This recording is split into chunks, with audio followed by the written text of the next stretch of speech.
Prayer means you're telling God what to do. You think you're God's consultant. Meditation means you just shut up. If you just shut up, everything that needs to happen to you will happen to you.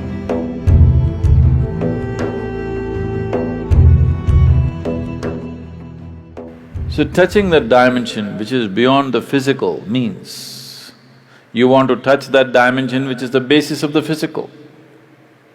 When you say that which is the basis of the physical, what you're talking is that you're not interested in creation, but you're interested in the source of creation.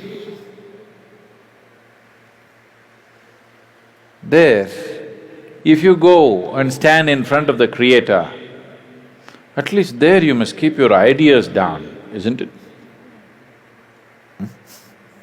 Your ideas must be kept down for some time when the Creator is here, isn't it so? Isn't he the biggest idea? It's like, there was a man in Pennsylvania, where are you from? Ah. It rains, it doesn't flood there. That's why we put Seattle on the coast. Otherwise, it would flood, that place. So Pennsylvania, there was a man in Pennsylvania. Once there was a big flood and… Are you okay if there's a joke inside a joke? All right.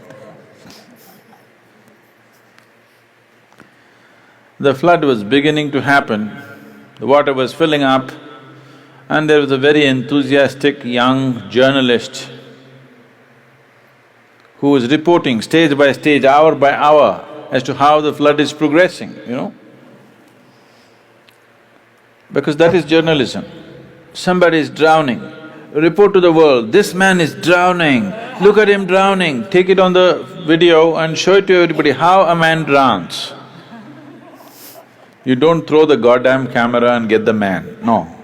You show the whole world how a man can drown in a flood. So, these are not the days of video cameras, only, Morse code is how the report is being filed.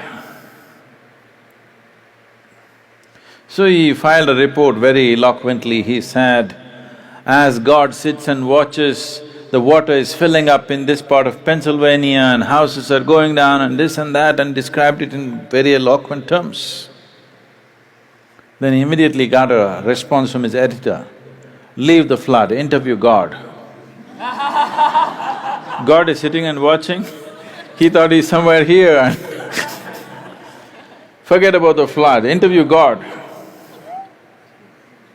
They didn't get to interview him, it continued. Many homes drowned, many people died, but one man survived. This man who survived went to New York City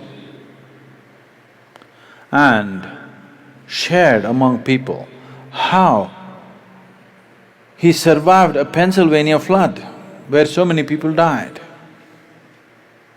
People gathered. Then he went to Boston and talked about how he survived a Pennsylvania flood, and more people gathered. Then he came to Seattle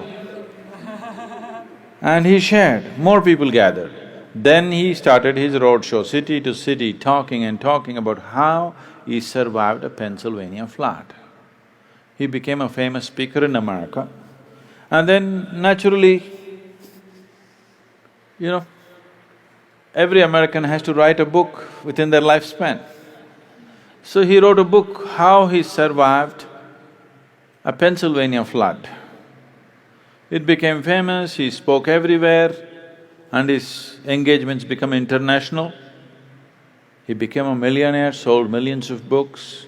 All his life he only spoke about how he survived the Pennsylvania flood.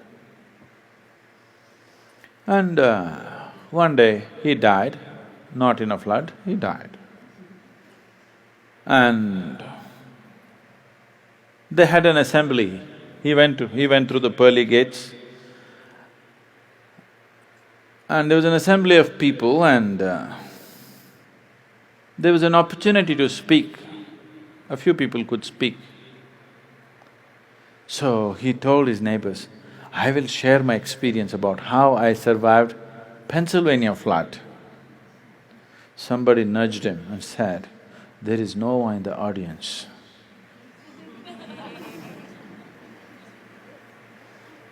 Okay?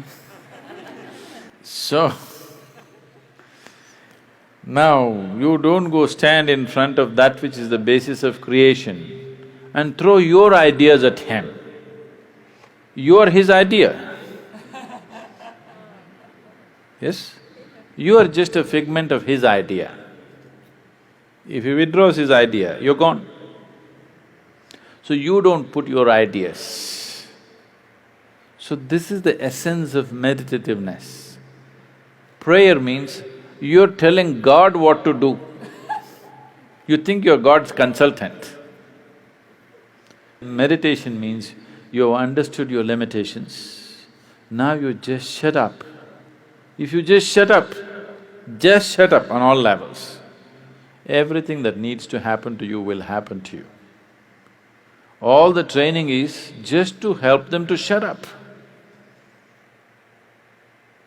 That you don't throw your silly ideas at the Creator, you just shut up.